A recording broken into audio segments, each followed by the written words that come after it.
Hi and welcome to my channel, and welcome to the first in my new beginning film photography series. And this first episode is going to be about choosing a camera. Let's get into it.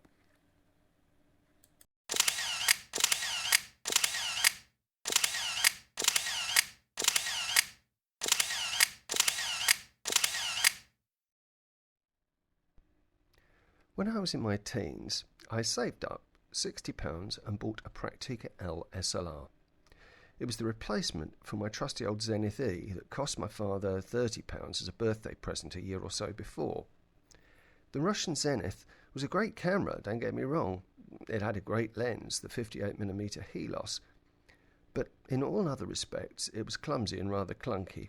The Praktica was also Iron Curtain, but it was a product of East Germany and had slow shutter speeds down below a 30th of a second. It also looked far more the part. It also had a very nice Carl Zeiss lens.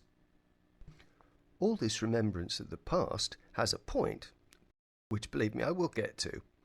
Lots of people are getting into film photography these days, and while there are lots of reviews and even buying guides out there for more expensive and esoteric equipment, I wanted to see if with a budget of, say, £60, like I had over 40 years ago, and I'm not adjusting for inflation, I could buy a beginning camera with a good standard lens, then produce a series of beginner's film lessons based on me using it.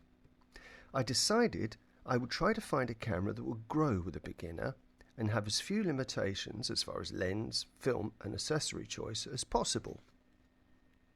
Ideally, I'd like to pick up something that's fully mechanical, as many older batteries are getting tough to find. In fact, some, like mercury cells, are just not made anymore. There are equivalents, but they're not always the same voltage, and some exposure systems have problems with different voltages. So mechanical cameras, in general, can always be fixed if they go wrong. Unfortunately, when electronics fail, especially the earlier microprocessor stuff, the cameras are often completely irreparable. The trouble is that the market has realised mechanical cameras are better as a long-term investment, and thus the prices reflect this. You only have to take the Pentax K1000, which, if you go by internet wisdom, is the only camera for a beginner to pick up, and you'll see that their availability and their price for what they are has gone sky high. So I was looking for a manual camera. Okay, an onboard light meter will be handy, but as we all pretty much have smartphones these days, and light meter apps on smartphones are pretty much as good as top-end separate light meters, I'm actually not too worried. Having a wide choice of potential interchangeable lenses was something I thought was quite valuable. The 50mm standard is absolutely wonderful, and I think everyone should have one and start on one.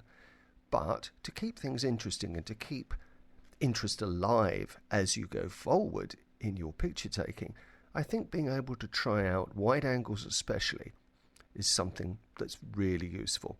And so I wanted a lens mount that would enable reasonably priced lenses to be added, not breaking the bank, and also being sharp and with plenty of contrast. Price and the availability of interchangeable lenses limits me to 35mm film cameras, and whilst I have my Nikon F4 35mm system and a Leica 35mm rangefinder system, I didn't want to take the easy route and use stuff I already had. I wanted to put myself fully in a beginner's shoes and start from scratch. Okay, so I wanted to get on eBay and just buy stuff. I could have picked up an old Russian rangefinder like the Zorky 4K for my budgeted sum, just about. But I think coping with the framing issues of not seeing through the taking lens like a single lens reflex camera is a difficulty that most beginners won't necessarily want, and I don't think it's very helpful when you're absolutely wet behind the ears. You want as near as possible a WYSIWYG camera. That's what you see is what you get.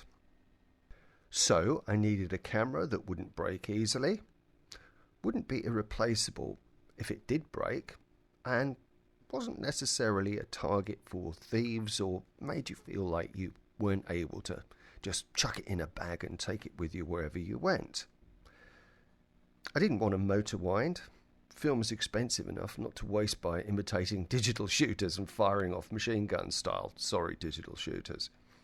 So, am I asking the impossible?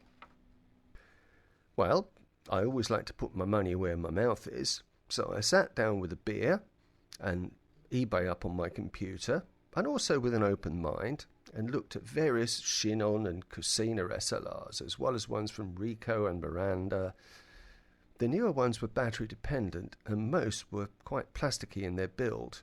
The older Mirandas, ones were getting above my price range, and everything Pentax, which was mechanical, was a bit too expensive, at least for this exercise. So, just as I did back in 1975, I cast my eyes towards East Germany's finest, Praktika. Lots of bodies only that have been robbed of their lenses for mirrorless digital shooters. Shame, really. I ruled out the older Nova models, as I wanted the thousandth of a second top shutter speed and vertical travel metal shutter of the later models, which actually gives you a flash speed of 125th of a second. Before I continue, a quick word on eBay sellers.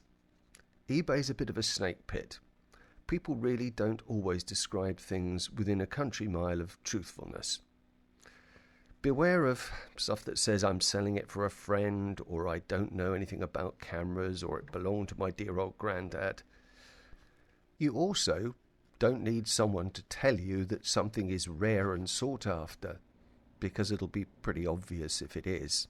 Most of the time when they say rare, that means they think it's rare and you should pay a lot of money for it. They don't usually do their homework, which means you should. Also, don't believe the line, no returns, added to a listing. If they say it works and it doesn't, they have to take it back or eBay will be stern with them. I actually rather like the eBay branches of charity shops. They tend to be honest and honestly priced stuff. It was indeed from a charity shop that I ended up picking up for the princely sum of £7.49, or under £12 with carriage, a Praktika Super TL 1000. It arrived in double quick time and was actually in quite clean condition. The meter was untested, and I didn't expect it to work, and it didn't. But then the camera isn't battery dependent, so the meter would have been nice, but it's not something I'm worried about. Let's be clear here. The lens had no marks whatsoever. The shutter speeds all seemed to work perfectly well, and the wind-on was smooth, so I loaded the camera. An operation, incidentally, that really brought back memories. I'll show you actually that in detail. And then I took the camera, not expecting a great deal, bearing in mind that it cost exactly the same as the roll of FP4 that I put into it, to my local testing zone stroke beauty spot of choice, Hollow Ponds. The first thing that was actually immediately noticeable was how nicely the little Praktika handled. The shutter was just in the right place, that unusual front-mounted shutter. The weight was just right in my hands, and possibly because I'd used one so many years before, maybe a bit of nostalgia came in, but it just seemed to be really right in my hands and really nice to use. And this comes from someone who's used to using Nikons and Leicas and high-price cameras, professional spec cameras. This little old East German camera was actually really doing rather well. There was one issue which I shall get on to, but I will just basically shut up and let you look at the pictures now.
The issue that I mentioned actually wasn't too much of a problem in shooting, but it was the fact that at close focusing ranges, the auto aperture didn't behave as an auto aperture. In other words, it didn't close down when the mirror flipped up.